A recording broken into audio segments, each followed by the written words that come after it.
It's November 30th, 2023, and here are our top stories in Vancouver today. Say bye-bye to busy buses. What do future transit plans hold for the city? Access denied. Vancouver confirmed as one of the least accessible cities in the world. Cyclists can't catch a break. Tree removal in Stanley Park will leave cyclists without a designated bike lane. This is the Langara Voice, and I am Kayla Ali. And I am Roy Fang, and here are our stories for today. Crowded buses a thing of the past? Riders say it can't come soon enough. Reporter Jamie Ma takes a look at the vision TransLink was selling to business leaders today. An impassioned recommendation for TransLink's CEO Kevin Quinn as he prepared to deliver his address focused on growth, accessibility, and customer service. They might want to spend some money and make it accessible for people. Elderly people, people that are disabled, people in wheelchairs. They can't go anywhere. They're trapped. Quinn quickly praised the region and TransLink for rebounds in ridership of over 22% over last year to the Greater Vancouver Board of Trade.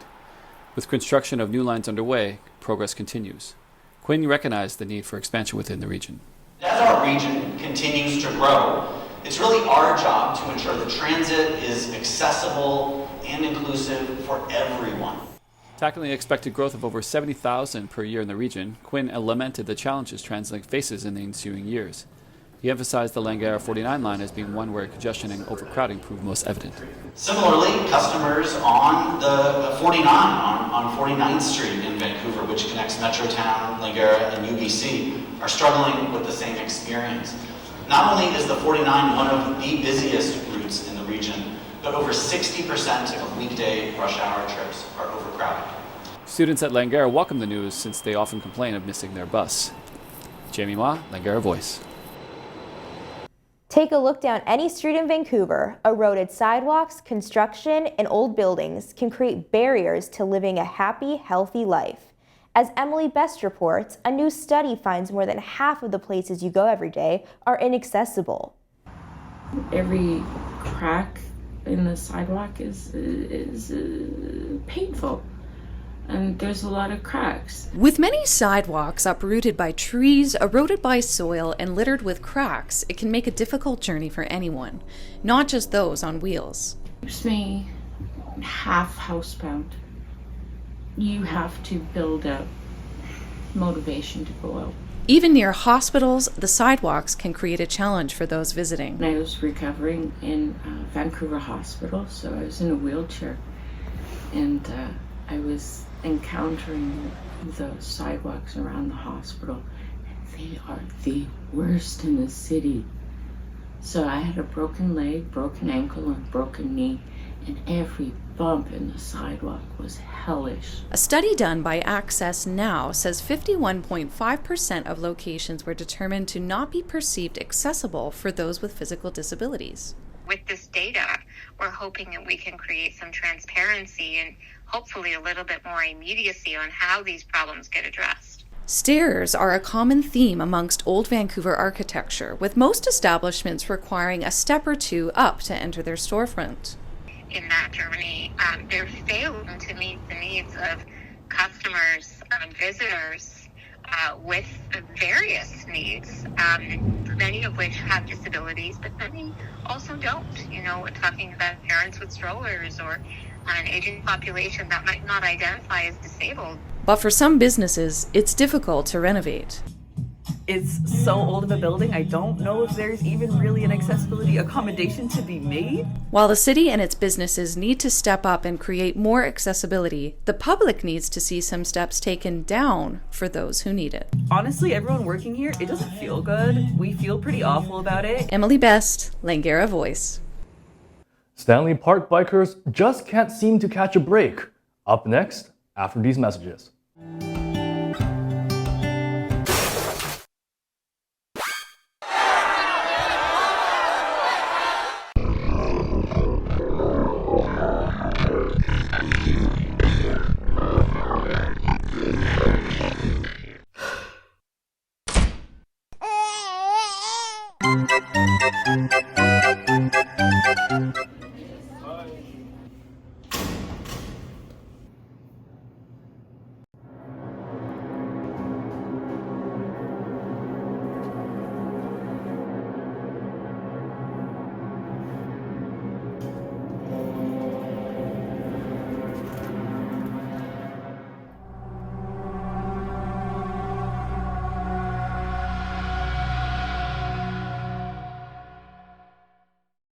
Welcome back to the Langara Voice. Cyclists at Stanley Park have gone through their fair share of obstacles in recent months. In June, the Vancouver Parks Board took out bike lanes, and now urgent tree removal is adding to the hassle. Reporter Louis Bergeron has more on this. So whatever has to be done to make more bike use feasible, because that's how people live here. Mary Harris wants the park to be more accessible to everyone, and others agree with her. Anything that promotes like physical activity and community in like a healthy way, it's preferred than cars just using the road all the time and polluting. But Stanley Park is undergoing changes this fall and is making access more of a challenge for cyclists. Normally when I go biking on that road, like mostly bikers use it and cars are not regular, and when cars are there are mostly just to park. Trees are being cut down near paths to deal with moth infestation, and part of the seawall needs to be rebuilt after a landslide occurred recently. There's some signage up now and people are they're not looking for it, or if they know it's there, they're ignoring it. So it's got to be pretty much obvious if they're going to do that. Put it in people's face. The signs are telling people how they can share the space with different modes of transportation, but people say the signs are confusing. Well, for example, you can only ride one direction around the wall. Yeah. I've seen people riding the opposite everybody else. As you can see, the cyclists going to Stanley Park have to deal with multiple changes on the seawall, on the bike lane, and in the park itself. This is Louis Bergeron with the Langara Voice. Staying green is a big thing in Vancouver. The city is ranked the 4th most sustainable in the world. But more needs to be done. Edmund Haley is taking a closer look at recycling culture. Many Metro Vancouver residents have difficulty placing waste in the correct containers or bins. Recyclables, organics, and garbage often gets deposited into the wrong place. Metro Vancouver waste statistics show most of us are on the right track. Here's an infographic about disposal rates in Metro Vancouver from 1990 to 2021. Disposal kilograms per person has steadily decreased in recent years. Leading the charge on this greener initiative is Granville Island. The market runs the Zero Waste Island initiative with the goal to meet or exceed Metro Vancouver's mandated 80% waste diversion rate. Before it was just bins. People were just throwing organic waste with plastic. Now that they've allocated cardboard, plastic, metal, I think more businesses are participating because the island is providing it. It's really about educating the people that work within the business to keep things separated. The tourists notice it too. From what I've seen, most people seem to walk up to the bins and stop and look. So I feel as if they are paying attention. I don't generally see people just walk over and drop things in. The advances in waste management aren't just limited to the island market.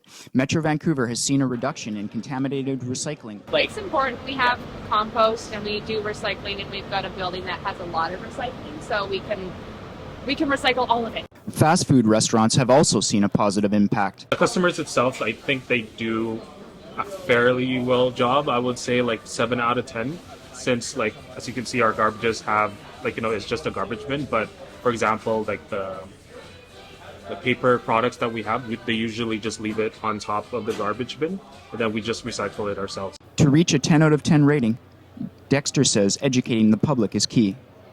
This is Edmund Haley, The Voice. You can still get your news on Google. The Canadian government has come to an agreement ending a threat by Google to block all Canadian news. Here's Emma Schuler with more. It's been 154 days since the standoff between Google and the Canadian federal government began following the announcement of Bill C-18. It's also referred to as the Online News Act and came into law on June 22nd. The act will force both Google and Meta, the parent company of Instagram and Facebook, to pay Canadian news agencies for the hosting of links to news articles. On June 29th, Google announced it would not be allowing links to Canadian news on its sites once the act came into effect. Meta beat them to it and blocks all Canadian news from its sites. On Wednesday, Google agreed to not follow suit as a payment agreement has been reached. The bill is slated to come into effect on December 19th. This is Emma Schuler, The Langara Voice. Is it time to break out the snow tires and jackets? We'll let you know after these messages. Yesterday, someone asked me how long I've been here for, and I could not answer them. Last night, I lost $90 in 10 minutes at the casino, and I'm just trying to win it back to get even. Every night, when I go to sleep, I see numbers, I see shapes and colors. There used to be a time where I was genuinely happy, but now I just live in the moments of despair and tragedy. Welcome back. And now, let's find out if it's time to start bundling up. Here's Kayla Ali in the field with the weather report.